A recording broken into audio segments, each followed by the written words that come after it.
সবাইকে স্বাগত জানাচ্ছি সময় টেলিভিশন নিয়মিত আয়োজন ফেসবুক লাইভে। সঙ্গে আছি আমি মাসুদুর রহমান। ফেসবুক লাইভে বিভিন্ন আলোচিত ঘটনা নিয়ে আমরা কথা বলি। আজকে আমাদের আলোচনার বিষয় নির্ধারণ করা হয়েছে আলোচিত ইনকিলাব মঞ্চের মুখপাত্র শহীদ শরীফ ওসমান হাদী হত্যাকাণ্ড। সেই হত্যাকাণ্ডের বিষয়ে গতকাল ভারতের পশ্চিমবঙ্গের সাবেক মুখ্যমন্ত্রী মমতা বন্দ্যোপাধ্যায় একটি বক্তব্য কমেন্ট করেছেন।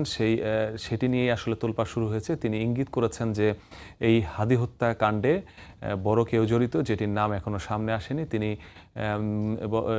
ভারতের যিনি স্বরাষ্ট্রমন্ত্রী, তার কথায় তিনি চুপ ছিলেন, কিন্তু এখন তিনি হুমকি দিয়েছেন যে সেই কথাটি তিনি আসলে সেই নামটি তিনি প্রকাশ করবেন। তো এই বক্তব্যের পর বাংলাদেশে নতুন করে আলোচনা শুরু হয়েছে এবং আজকে পররাষ্ট্র প্রতিমন্ত্রী সিআইডি দুই পক্ষে কথা বলেছে এবং তাদের তদন্ত নিয়ে একটি প্রতিবেদন আমাদের তৈরি করা আছে। আলোচনার শুরুতে আমরা সেটি দেখে আসতে চাই। ভারতের পশ্চিমবঙ্গে বিধানসভা নির্বাচনে ভরাডুবির পর প্রথম রাজনৈতিক কর্মসূচিতেই বাংলাদেশের ওসমান হাদী হত্যা নিয়ে বিস্ফোরক মন্তব্য করেন তৃণমূল কংগ্রেস সভাপতি মমতা বন্দ্যোপাধ্যায়। হোম মিনিস্টার নিজে আমাকে ফোন করে বলছেন এতদিন তো কই আমি বলিনি, মুখ করিনি, কারণ এটা জানে আমি এখনো নামটা বলছি না ভদ্রতা করে, বাংলাদেশের লোক উত্তাল হয়ে যাবে।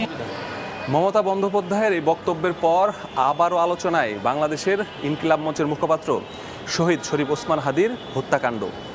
ডিবি থেকে অধিকতর তদন্তের জন্য মামলাটি সিআইডিতে আসার পর গত 5 মাস ধরে সিআইডি নতুন কি তথ্য সামনে আনতে পেরেছে সেটি আজকে তুলে ধরার চেষ্টা করব। রাজধানীর পল্লবীর সাবেক কাউন্সিলর বাপ্পিকে মাস্টার মাইন্ড উল্লেখ করে 17 জনের নামে গত 6 জানুয়ারি হাদী হত্যা মামলায় অভিযোগপত্র দেয় ডিবি। বাদীর নারাজিতে 15 জানুয়ারি থেকে মামলাটি অধিকতর তদন্তে নামে সিআইডি। এক সপ্তাহের মধ্যে হত্যায় জড়িত সন্দেহে ছাত্রলীগ কর্মী মোহাম্মদ রুবেলকে গ্রেফতার করে সংস্থাটি। জিজ্ঞাসাবাদে সামনে আসে প্রধান অভিযুক্ত ফয়সাল করিম মাসুদকে হত্যার মিশনের জন্য ঠিক করেন কার্যক্রম নিষিদ্ধ আওয়ামী লীগের নেতা জাহাঙ্গীর কবির নানকের পিএস বিপ্লব ও আদাবত থানা ছাত্রলীগের সাবেক সাধারণ সম্পাদক কামরুজ্জামান রুবেল। সামনে আসে হত্যায় ব্যবহৃত মোটরসাইকেলের মালিক ছাত্রলীগ নেতা মাইনুদ্দিন শুভর নামও। নরসিংদী থেকে উদ্ধার অস্ত্রের ফরেন্সিক করা হয় সিআইডির ল্যাবে। প্রমাণ মেলে হত্যায় ব্যবহার হয়েছে সেটি। এবার অস্ত্রের গায়ের নম্বরের সূত্র ধরে ঢাকায় 2টি ও চট্টগ্রামে একটি দোকানে অভিযান চালিয়ে অস্ত্র ব্যবসায়ী মাজেদুল হক হেলালকে গ্রেফতার করা হয়। মাজেদ আদালতে জবানবন্দি দেন অস্ত্রটি দিয়েছিলেন যুবলীগ নেতা খালেদ মাহমুদ ভুইয়াকে। সন্দিগ্ধ একজনকে আমাদের তদন্তকারী কর্মকর্তা অ্যারেস্ট করতে সক্ষম হয়। তার 164 ধারায় জবানবন্দি নেওয়া হয় এবং এই মামলায় যে অস্ত্র সরবরাহকারী তাকেও অ্যারেস্ট করে, তারও 164 ধারায় জবানবন্দি নেওয়া হয়। হত্যাকাণ্ডের বিরুদ্ধে মোটরসাইকেলটির মালিক তাকেও আমরা শনাক্ত করতে সক্ষম হই। সিআইডি বলছে ডিবির তদন্তে 17 জনের পাশাপাশি তারা আরও 6 জনের নাম পেয়েছে। তদন্ত শেষ পর্যায়ে। আমাদের সাইড থেকে মোটামুটি ধরতে পারেন যে আমরা একটা পর্যায়ে চলে এসেছি। বন্দি প্রত্যর্পণ চুক্তি অনুযায়ী ফিরিয়ে আনার জন্য আমাদের সিআইডির পক্ষ থেকে সকল যোগাযোগ করা হয়েছে। তাকে আমাদের কাছে পাই, ইন্টারোগেট করে স্বল্পতম সময়ের মধ্যেই আমরা চার্জশিট দিতে সক্ষম হব। এদিকে পররাষ্ট্র প্রতিমন্ত্রী জানিয়েছেন ভারতে গ্রেফতার হাদীর হত্যাকারীদের ফেরাতে কাজ চলছে, আমলে নেওয়া হচ্ছে না বাইরের কারো বক্তব্য। পরাজিত একজন নেতা একটা কথা বলেছে, that is not our matter. স্বরাষ্ট্র মন্ত্রণালয় এবং পররাষ্ট্র মন্ত্রণালয় এটা নিয়ে কাজ করছে। কূটনৈতিক চ্যানেলে অভিযুক্তদের দেশে ফিরিয়ে বিচারের মুখোমুখি করতে চায় সরকার। মাসুদুর রহমান, সময় সংবাদ, ঢাকা। প্রতিবেদনে আমরা যেমনটি দেখছিলাম যে ওসমান হাদীর হত্যাকাণ্ডের যে তদন্ত অধিকতর তদন্তের দায়িত্ব দেওয়া হয়েছিল সিআইডিকে, সেটি তারা করেছে এবং 5 মাসে তারা বেশ কিছু গুরুত্বপূর্ণ তথ্য উদ্ধার করতে সক্ষম হয়েছে এবং সেই তথ্যগুলো নিয়ে আমরা আলোচনা করব একটি প্রেজেন্টেশনের মাধ্যমে। সিআইডি যখন তদন্তটি হাতে নেয়, পুরো ডকেট ঘেটে তারা একজনের নাম পায়। তার নাম রুবেল। সেই রুবেলের খোঁজে তারা নামে। রুবেলের বাড়ি হচ্ছে মাদারীপুরে। সেই মাদারীপুরের খোঁজে তার সন্ধান মেলে এবং সেখানে তাকে পাওয়া যায় না। পরবর্তীতে রুবেলকে খুঁজে বের করা হয় কেরানীগঞ্জের একটি বাসা থেকে। সেই কেরানীগঞ্জ থেকে যখন রুবেলকে গ্রেফতার করা হয় এবং রুবেলের কাছে বেশ কিছু তথ্য পাওয়া যায়। সেই রুবেলকে দেখা যায় ছাত্রলীগের সাবেক সাধারণ সম্পাদক গোলাপ রব্বানীর সাথে তার বেশ কিছু ছবি রয়েছে।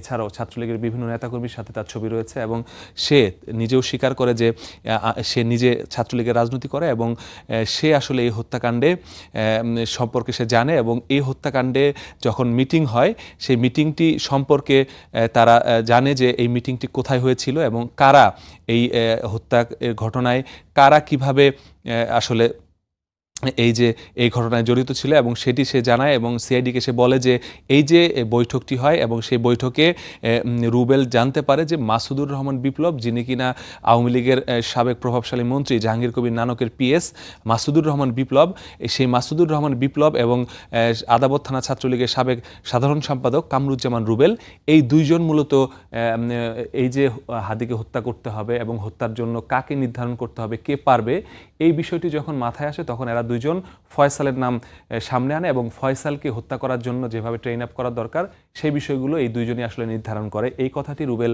সিআইডিকে জানিয়েছে এবং আদালতে 164 ধারা জবানবন্দিতেও একই কথা সে বলেছে।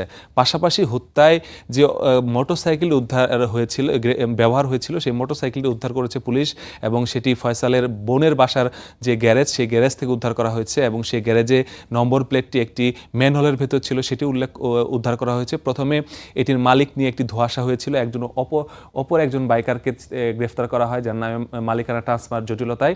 পরবর্তীতে জানা যায় এটির মূলত মালিক হচ্ছে মাইনুদ্দিন শুভ, সেই মোটরসাইকেলের মালিক, এবং এই মাইনুদ্দিন শুভই মূলত এই মোটরসাইকেলটি আলমগীরকে দেয় এবং আলমগীর মোটরসাইকেল চালিয়ে এই হত্যাকাণ্ড সংগঠিত করে। এবং এই মাইনুদ্দিন হচ্ছে আদাবর এলাকায় ছাত্রলীগ করে এবং সে সেখানে দীর্ঘদিন ছিল। এই ঘটনার পর থেকে সে পলাতক রয়েছে, তাকে গ্রেফতারের জন্য চেষ্টা করছে। আর বাকি যে 4 জনের মধ্যে রুবেলকে শুধুমাত্র তারা গ্রেফতার করতে পেরেছে, বাকি 3 জনকে তারা গ্রেফতার করতে পারেনি। তাদের তথ্য তারা যাচাই বাছাই করার চেষ্টা করছে। পাশাপাশি বিপ্লবের বিষয়ে যেটি জানা গেছে যে বিপ্লব দেশের বাইরে পালিয়ে গেছে বলে এখন পর্যন্ত গোয়েন্দাদের কাছে তথ্য আছে। আমরা আরও যেহেতু মোটরসাইকেল নিয়ে কথা বললাম, এবার একটু অস্ত্রের যে যোগানদাতা সেটি নিয়ে একটু কথা বলতে চাই আরেকটি প্রেজেন্টেশনের মাধ্যমে।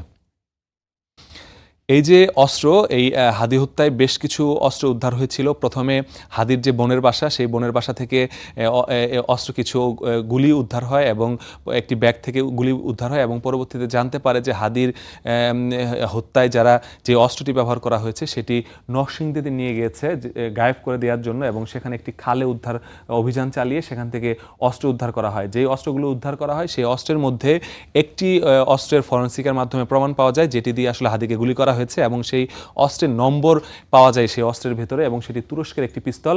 সেই পিস্তলটির অনুসন্ধান করতে করতে যখন সামনের দিকে এগোতে থাকে, ঢাকার 2টি দোকানের ঠিকানা পাওয়া যায় যে ঠিকানায় এ ধরনের অস্ত্র থাকতে পারে এবং সেই অস্ত্রের দোকানে গিয়ে কিন্তু কিছু পায় না। পরবর্তীতে একটি ক্লু পায় যে চট্টগ্রামে আছে এবং চট্টগ্রামে অভিযান চালিয়ে এই মাজিদুল হক হেলালকে গ্রেফতার করা হয় এবং মাজিদুল হক হেলাল স্বীকার করে যে সেই অস্ত্রটি, যে অস্ত্রটি দিয়ে হাদিকে হত্যা করা হয়েছে, সেই অস্ত্রটি তার দোকান থেকে বিক্রয় করা হয়েছে এবং সেই অস্ত্রটি সে দিয়েছে খালেদ মাহমুদ ভুইয়া, যে কিনা এর আগে থেকে আলোচিত 2018 সালে যখন ক্যাসিনো বিরোধী অভিযান শুরু হয় বাংলাদেশে, তখন এই খালেদ মাহমুদ ভুইয়ার নাম এসেছিল। সেই যুবলীগের তখনকার সাংগঠনিক সম্পাদক ছিলেন এবং সে ক্যাসিনো যেগুলো রয়েছে ওয়ান্ডার্স ক্লাব সহ মতিঝিলের, সেই ক্যাসিনোতে সে বড় প্রভাব বিস্তার করেছিল এবং তখন সে গ্রেফতার হয়েছিল। পরবর্তীতে সে জামিনে বের হয়ে সে এখন মালয়েশিয়া আছে বলে এখন পর্যন্ত আমাদেরকে সিআইডির পক্ষ থেকে আমরা জানতে পেরেছি এবং সেই মূলত সেই অস্ত্রটি তার কাছে ছিল এবং তার কাছ থেকেই সেই অস্ত্রটি হাদি হত্যার জন্য ব্যবহার হয় এবং